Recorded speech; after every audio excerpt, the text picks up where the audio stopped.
ಮಂಡ್ಯದ ಕೆರಗೋಡಿನಲ್ಲಿ ಹನುಮ ಧ್ವಜ ದಂಗಲ್ ತಾರಕಕ್ಕೇರ್ತಾ ಇದೆ. ಇವತ್ತು ಬಿಜೆಪಿ ನಾಯಕರು ಹೋರಾಟಕ್ಕೆ ಧುಮುಕಲಿದ್ದಾರೆ. ರಾಜ್ಯಾದ್ಯಂತ ಪ್ರತಿಭಟನೆಗೆ ಬಿಜೆಪಿ ನಾಯಕರು ಕರೆ ಕೊಟ್ಟಿದ್ದಾರೆ. ಆದ್ರೆ ಬಿಜೆಪಿ ನಾಯಕರ ಈ ಹೋರಾಟಕ್ಕೆ ಜೆಡಿಎಸ್ ನಾಯಕರು ಕೂಡ ಬೆಂಬಲ ಕೊಡ್ತಾ ಇರೋದ್ರಿಂದ ಪ್ರತಿಭಟನೆಯ ತೀವ್ರತೆ, ಹೋರಾಟದ ತೀವ್ರತೆ ಮತ್ತಷ್ಟು ಹೆಚ್ಚುಗೊಳ್ಳಲಿದೆ ಅನ್ನೋದರ ಡೀಟೇಲ್ ಸಿಗ್ತಾ ಇದೆ. ಧ್ವಜ ತೆರವು ವಿರೋಧಿಸಿ ಇವತ್ತು ರಾಜ್ಯಾದ್ಯಂತ ಹೋರಾಟಕ್ಕೆ ಬಿಜೆಪಿ ನಾಯಕರ ಕರೆ. ಬಿಜೆಪಿ ಬೃಹತ್ ಹೋರಾಟಕ್ಕೆ ಜೆಡಿಎಸ್ ನಾಯಕರು ಕೂಡ ಸಾಥ್ ಕೊಟ್ಟಿದ್ದಾರೆ. ಸಕ್ಕರೆ ನಾಡು ಮಂಡ್ಯದಲ್ಲಿ ಇವತ್ತು ಬೃಹತ್ ಪ್ರತಿಭಟನೆ ನಡೆಯಲಿದೆ.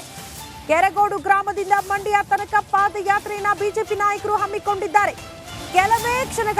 ಕೆಲವೇ ಕ್ಷಣಗಳಲ್ಲಿ ಆಂಜನೇಯ ದೇಗುಲದಲ್ಲಿ ಪೂಜೆ ಸಲ್ಲಿಸಿ ಪಾದಯಾತ್ರೆಗೆ ಚಾಲನೆ ಕೊಡ್ತಾರೆ ಬಿಜೆಪಿ ನಾಯಕರು. ಪಾದಯಾತ್ರೆ ಮಾರ್ಗದುದ್ದಕ್ಕೂ ಕೂಡ ಪೊಲೀಸ್ ಬಿಗಿ ಭದ್ರತೆಯನ್ನು ಒದಗಿಸಲಾಗಿದೆ. ಎಸ್ಪಿ, ಪಿಎಸ್ಐ ಸೇರಿ 400ಕ್ಕೂ ಹೆಚ್ಚು ಪೊಲೀಸರ ನಿಯೋಜನೆ ಸ್ಥಳದಲ್ಲಿ ಮಾಡಲಾಗಿದೆ ಅನ್ನೋದರ ಡೀಟೇಲ್ಸ್ ಸದ್ಯ ಸಿಗ್ತಾ ಇದೆ.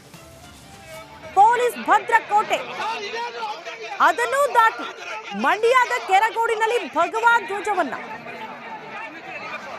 ಹನುಮ ಧ್ವಜವನ್ನ ಹಾರಿಸಲಾಗಿತ್ತು. ಅದನ್ನ ತೆರವು ಮಾಡಿರುವ ನಿಟ್ಟಿನಲ್ಲೇ ಈಗ ಹೋರಾಟಗಳಾಗ್ತಾ ಇರೋದು. ಬಿಜೆಪಿ ನಾಯಕರು ಆಕ್ರೋಶ ವ್ಯಕ್ತಪಡಿಸಿ ಇವತ್ತು ರಾಜ್ಯಾದ್ಯಂತ ಹನುಮ ಧ್ವಜ ಕೆಳಗಿಳಿಸಿರೋದನ್ನು ವಿರೋಧಿಸಿ ಹೋರಾಟಕ್ಕೆ ಕರೆ ಕೊಟ್ಟಿದ್ದಾರೆ. ಕೆಲವೇ ಕ್ಷಣಗಳಲ್ಲಿ ಇವತ್ತು ಪಾದಯಾತ್ರೆಯನ್ನ ಕೂಡ ಬಿಜೆಪಿ ನಾಯಕರು ಮಂಡ್ಯದಲ್ಲಿ ಆರಂಭ ಮಾಡ್ತಾರೆ. ಜೆಡಿಎಸ್ ನಾಯಕರು ಕೂಡ ಬಿಜೆಪಿ ನಾಯಕರಿಗೆ ಇವತ್ತು ಸಾಥ್ ಕೊಡ್ತಿದ್ದಾರೆ. ಮಂಡ್ಯದಲ್ಲಿ ಇವತ್ತು ಹೋರಾಟ ತೀವ್ರ ಸ್ವರೂಪ ಪಡೆದುಕೊಳ್ಳೋದು ಸಾಧ್ಯತೆ. ಹಾಗಾಗಿ ಪೊಲೀಸರು ಅತಿ ಹೆಚ್ಚಿನ ಭದ್ರತೆಯನ್ನ ಸ್ಥಳದಲ್ಲಿ ಒದಗಿಸಿದ್ದಾರೆ.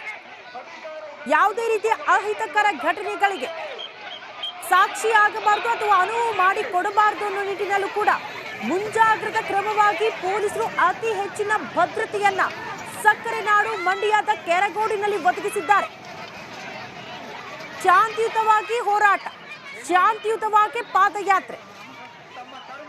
ಬಟ್ ಎಲ್ಲಿ ತನಕ ಪೊಲೀಸರು ಅವಕಾಶ ಕೊಡ್ತಾರೆ ಅನ್ನೋದು ಕೂಡ ಪ್ರಶ್ನೆ ಇದೆ. ಸೂಕ್ಷ್ಮ ಪ್ರದೇಶ ಮಂಡ್ಯದ ಕೆರಗೋಡು, ಅದೇ ಸೂಕ್ಷ್ಮ ಪ್ರದೇಶದಲ್ಲಿ ಇವತ್ತು ಬಿಜೆಪಿ ನಾಯಕರ ಹೋರಾಟ.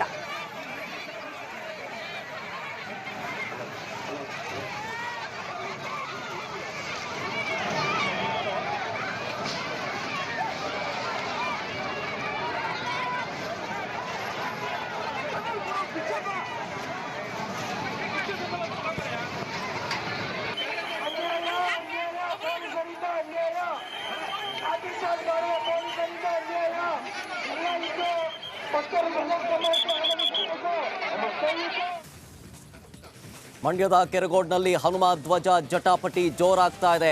ಇವತ್ತು ಬೆಂಗಳೂರಿನಲ್ಲಿ ಬಿಜೆಪಿ ನಿಯೋಗ ಪ್ರೊಟೆಸ್ಟ್ ಮಾಡೋದಕ್ಕೆ ನಿರ್ಧಾರವನ್ನ ಮಾಡಲಾಗಿದೆ. ಅದರ ಭಾಗವಾಗಿ ಬೆಳಗ್ಗೆ 10 ಗಂಟೆಗೆ ಮೈಸೂರು ಬ್ಯಾಂಕ್ ಸರ್ಕಲ್ನಲ್ಲಿ ಹೋರಾಟ ಸ್ಟಾರ್ಟ್ ಆಗುತ್ತೆ ಬಿಜೆಪಿ ನಿಯೋಗದಿಂದ. ಅದಾದ ಮೇಲೆ ಅಲ್ಲಿಂದ ಆರ್ ಅಶೋಕ್ ನೇತೃತ್ವದಲ್ಲಿ ಡಿಸಿ ಕಚೇರಿಗೆ ಮುತ್ತಿಗೆಗೆ ಪ್ರಯತ್ನವನ್ನ ಪಡಲಾಗುತ್ತೆ. ಬೆಂಗಳೂರು ಡಿಸಿ ಕಚೇರಿಗೆ ಮುತ್ತಿಗೆ ಹಾಕ್ತಾರೆ ನಾಯಕರು. ಮಂಡ್ಯದ ಕೆರಗೋಡು ಹನುಮ ಧ್ವಜ ಜಟಾಪಟಿ ನಿನ್ನೆಯಿಂದಲೂ ಕೂಡ ಕ್ಷಣಕ್ಕೂ ಅಲ್ಲಿನ ವಾತಾವರಣ ಬಿಗಡಾಯಿಸ್ತಾ ಇದೆ. ಧ್ವಜ ತೆರವುಗೊಳಿಸಿ ಒಂದ್ ಕಡೆ ರಾಜ್ಯಾದ್ಯಂತ ಹೋರಾಟಕ್ಕೆ ಕರೆ ಕೊಡಲಾಗಿದೆ.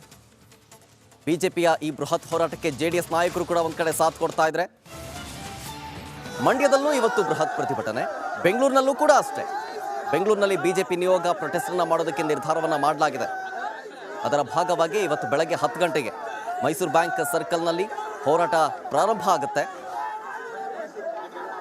ಅಲ್ಲಿಂದ ಆರ್ ಅಶೋಕ್ ನೇತೃತ್ವದಲ್ಲಿ ಡಿಸಿ ಕಚೇರಿಗೆ ಮುತ್ತಿಗೆಗೆ ಪ್ರಯತ್ನವನ್ನ ಪಡಲಾಗುತ್ತೆ. ಬೆಂಗಳೂರು ಡಿಸಿ ಕಚೇರಿಗೆ ಮುತ್ತಿಗೆ ಹಾಕೋದಕ್ಕೆ ನಾಯಕರು ನಿರ್ಧಾರವನ್ನ ಮಾಡಲಾಗಿದೆ. ಎಲ್ಲದಕ್ಕೂ ಕಾರಣವಾಗಿದ್ದು ಹನುಮ ಧ್ವಜವನ್ನ ಕೆಳಗಿಳಿಸಿದ್ದು. ಹನುಮ ಧ್ವಜವನ್ನ ಕೆಳಗಿಳಿಸಿದ ನಂತರ ಅಲ್ಲಿ ಹೋರಾಟ ಸ್ಟಾರ್ಟ್ ಆಯಿತು. ಸಾಕಷ್ಟು ಸಂಖ್ಯೆಯಲ್ಲಿ ಜನ ಜಮಾಯಿಸಿಬಿಟ್ರು.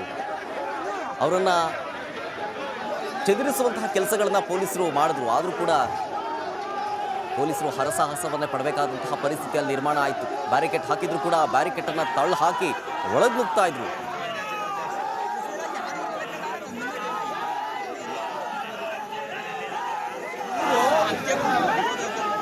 ಇದ್ರ ಬಗ್ಗೆ ಹೆಚ್ಚಿನ ಡೀಟೇಲ್ಸ್ ಕೊಡ್ತಾರೆ ನಮ್ಮ ಮಂಡ್ಯ ಪ್ರತಿನಿಧಿ ಆನಂದ್ ನೇರ ಸಂಪರ್ಕದಲ್ಲಿ. ಆನಂದ್, ಕೆರಗೋಡ್ನಲ್ಲಿ ಹನುಮ ಧ್ವಜದ ಜಟಾಪಟಿ ಕ್ಷಣಕ್ಕೂ ಕೂಡ ತಾರಕಕ್ಕೇರ್ತಾನೆ ಇದೆ, ಗಮನಿಸ್ತಾ ಇದ್ದೀವಿ. ಸದ್ಯ ಇವತ್ತಿನ ಹೋರಾಟ ಮಂಡ್ಯದಲ್ಲಿ ಯಾವ ರೀತಿ ಇರುತ್ತೆ ಅಂತ ಹೇಳಿ?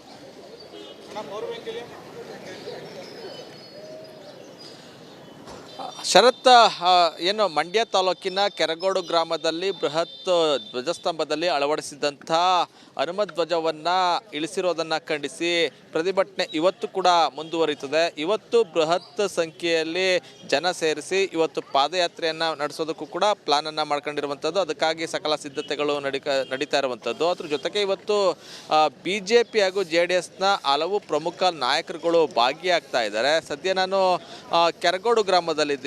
ಇಲ್ಲಿ ದೃಶ್ಯದಲ್ಲಿ ಗಮನಿಸ್ಬೋದು, ಏನು ಇದೇ ಧ್ವಜಸ್ತಂಭದಲ್ಲಿ ಏನು ಹನುಮ ಧ್ವಜವನ್ನು ಹಾರಿಸಲಾಗ್ತಾ ಇತ್ತು. ಇದೀಗ ಹನುಮ ಧ್ವಜದ ಬದಲು ನಿನ್ನೆ ಮಧ್ಯಾಹ್ನದಿಂದ ತ್ರಿವರ್ಣ ಧ್ವಜವನ್ನು ಪೊಲೀಸ್ನವರೇ ಹಾರಿಸಿದ್ದಾರೆ. ಅದನ್ನು ಇಳಿಸಿದ ಬಳಿಕ ಇನ್ನು ಈಗಾಗಲೇ ಯಾರು ಕೂಡ ಧ್ವಜಸ್ತಂಭದ ಬಳಿ ಹೋಗಬಾರ್ದು ಅನ್ನೋ ಕಾರಣಕ್ಕಾಗಿ ಬ್ಯಾರಿಕೇಡ್ಗಳನ್ನು ಹಾಕಿ ಭದ್ರತೆಯನ್ನು ಮಾಡಿರುವಂಥದ್ದು. ಅದ್ರ ಜೊತೆಗೆ ಸಾಕಷ್ಟು ಪೊಲೀಸ್ನವರು ಕೂಡ ಈಗ ಆಗಲೇ ಗ್ರಾಮದಲ್ಲಿ ಬಿಡುಬಿಟ್ಟಿರುವಂಥದ್ದು. ಅಂದರೆ ನಿನ್ನೆಯಿಂದಲೂ ಕೂಡ ಪೊಲೀಸ್ನವರು ಗ್ರಾಮದಲ್ಲೇ ಇದ್ದಾರೆ. ಸ್ವತಃ ASP ತಿಮ್ಮಯ್ಯ ಅವರೇ ಈ ಭದ್ರತೆಯನ್ನು ನೋಡ್ಕೊಳ್ತಾ ಇರುವಂಥದ್ದು. ಇನ್ನೊಂದು ಕಡೆ ಏನು ಈಗಾಗಲೇ ಜನರು ಸೇರ್ತಾ ಇರುವಂಥದ್ದು. 8 ಗಂಟೆಗೆ ಪಾದಯಾತ್ರೆ ಆರಂಭ ಆಗುತ್ತೆ ಅಂತ ಹೇಳಿದರು, ಆದರೆ ಒಂದು ಸ್ವಲ್ಪ ತಡ ಆಗುವಂಥ ಲಕ್ಷಣಗಳು ಕಾಣಿಸ್ತಾ ಇರುವಂಥದ್ದು. ಇನ್ನು ಈಗಾಗಲೇ ಜನ ಬರ್ತಾ ಇದ್ದಾರೆ. ಇದೇ ಹನುಮ ದೇವಾಲಯದಲ್ಲಿ ಪೂಜೆಯನ್ನು ಸಲ್ಲಿಸಿ ಆ ಬಳಿಕ ಏನು ಇಲ್ಲಿ ಪಾದಯಾತ್ರೆಗೆ ಚಾಲನೆಯನ್ನು ನೀಡುವಂಥದ್ದು. ಸುಮಾರು 15 ಕಿಲೋಮೀಟರ್ ದೂರ ಪಾದಯಾತ್ರೆ ಸಾಗುತ್ತೆ. ಮಂಡ್ಯದ ಶಕ್ತಿ ದೇವತೆ ಕಾಳಿಕಾಂಬ ದೇವಸ್ಥಾನದ ಬಳಿ ಪಾದಯಾತ್ರೆ ಹೋಗ್ತಿದ್ದಂತೆ ಅಲ್ಲಿಗೆ ಒಂದಷ್ಟು BJP ನಾಯಕರುಗಳು ಸೇರಿದಂತೆ ಒಂದಷ್ಟು ರಾಜ್ಯ ಮಟ್ಟದ ನಾಯಕರುಗಳು ಭಾಗಿಯಾಗ್ತಾರೆ. ಅಂದರೆ ಪ್ರಾರಂಭದಿಂದಲೇ ಒಂದಷ್ಟು ಜನ ಜಾಯಿನ್ ಆದರೆ ಮಂಡ್ಯಕ್ಕೆ ಪಾದಯಾತ್ರೆ ತಲುಪ್ತಿದ್ದಂತೆ ಒಂದಷ್ಟು ಮಂದಿ ರಾಜ್ಯ ನಾಯಕರುಗಳು ಭಾಗಿಯಾಗುವಂಥದ್ದು. ಪ್ರಮುಖವಾಗಿ ಇವತ್ತು JDSನ ರಾಜ್ಯಾಧ್ಯಕ್ಷರು ಹಾಗೂ ಮಾಜಿ ಮುಖ್ಯಮಂತ್ರಿಗಳಾದಂಥ HD ಕುಮಾರಸ್ವಾಮಿ ಅವರು, ಜೊತೆಗೆ ಏನು BJP ನಾಯಕರಾಗಿರುವಂಥ CT ರವಿ, ಅದರಲ್ಲೂ ಕೂಡ ಇವತ್ತು ಗಮನ ಸೆಳೀತಾ ಇರುವಂಥದ್ದು ಜನಾರ್ದನ ರೆಡ್ಡಿ ಅವರು ಈ ಪಾದಯಾತ್ರೆಯಲ್ಲಿ ಭಾಗಿಯಾಗ್ತಾ ಇದ್ದಾರೆ. ಇದು ಒಂದು ರೀತಿ ಗಮನ ಸೆಳೀತಾ ಇದೆ. ಈಗಾಗಲೇ ಅವರು BJPಗೆ ಸೇರ್ತಾರೆ ಅನ್ನೋ ಒಂದು ಚರ್ಚೆ ನಡೀತಾ ಇದೆ. ಇಂತಹ ಸಂದರ್ಭದಲ್ಲಿ BJP ನಾಯಕರುಗಳ ನೇತೃತ್ವದಲ್ಲಿ ನಡೀತಾ ಇರುವಂಥ ಪಾದಯಾತ್ರೆಯಲ್ಲಿ ಅವರು ಭಾಗಿಯಾಗ್ತಾ ಇರುವಂಥದ್ದು ಎಲ್ಲೋ ಒಂದು ಕಡೆ ಅವರು BJPಗೆ ಹೋಗೋದು ಪಕ್ಕನ ಅನ್ನೋ ಒಂದು ಏನು ಒಂದಷ್ಟು ಚರ್ಚೆಗಳು ಆರಂಭ ಆಗ್ತಾ ಇರುವಂಥದ್ದು. ಒಟ್ಟಾರೆ ಪಾದಯಾತ್ರೆಗೆ ಸಕಲ ಸಿದ್ಧತೆಗಳು ನಡೆದಿರುವಂಥದ್ದು. ಸಾಕಷ್ಟು ಸಂಖ್ಯೆಯಲ್ಲಿ ಜನ ಸೇರುವಂಥ ಸಾಧ್ಯತೆಗಳು ಇರುವಂಥದ್ದು. ಅಂದರೆ ಈ ಊರಿನ ಗ್ರಾಮಸ್ಥರು ಸೇರಿದಂತೆ JDS ಹಾಗೂ BJPಯ ಕಾರ್ಯಕರ್ತರು ಹಾಗೂ ಹಿಂದೂ ಕಾರ್ಯಕರ್ತರು ಈ ಒಂದು ಹೋರಾಟದಲ್ಲಿ ಭಾಗಿಯಾಗ್ತಾ ಇದ್ದಾರೆ. ಮಧ್ಯಾಹ್ನದ ವೇಳೆಗೆ ಪಾದಯಾತ್ರೆ DC ಕಚೇರಿಗೆ ತಲುಪ್ತದೆ. ಅಲ್ಲಿ DC ಕಚೇರಿಗೆ ಮುತ್ತಿಗೆ ಹಾಕುವಂಥದ್ದು, ಜೊತೆಗೆ ಸರ್ಕಾರ ಹಾಗೂ ಜಿಲ್ಲಾಡಳಿತದ ವಿರುದ್ಧ ಆಕ್ರೋಶ ವ್ಯಕ್ತಪಡಿಸುವ ಜೊತೆಗೆ ಕಾಂಗ್ರೆಸ್ ವಿರುದ್ಧವೂ ಕೂಡ ಕಿಡಿಕಾರೋದಕ್ಕೆ ಎಲ್ಲ ರೀತಿಯ ತಯಾರಿಯನ್ನು ಮಾಡ್ಕೊಳ್ಳಲಾಗಿದೆ. ಶರತ್. Thank you Anand ಡೀಟೇಲ್ಸ್ಗಾಗಿ.